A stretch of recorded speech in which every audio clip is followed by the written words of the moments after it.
গাছের ডালে দুই বন্ধু বসে গল্প করছে, টুনি আর চিউ। তারা বলছে, আরে টুনি, আজ দুপুরে কোথায় গিয়েছিলিস? তোকে তো কোথাও খুঁজেই পেলাম না।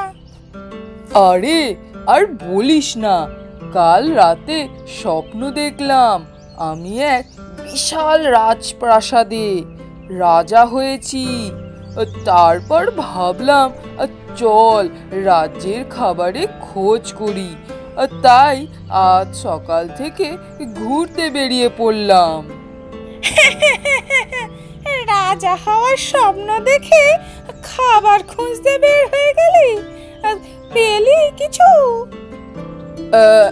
পেলাম তো একখানা বিস্কুটের টুকরো, কিন্তু কিন্তু কিন্তু কি? কিন্তু সেটা তুলতে গিয়ে এক কাক এসে এমন ধমক দিল যে আমি উল্টে পালিয়ে এলাম। রাজা হওয়ার স্বপ্ন পুরোটাই গেল ভেস্তে।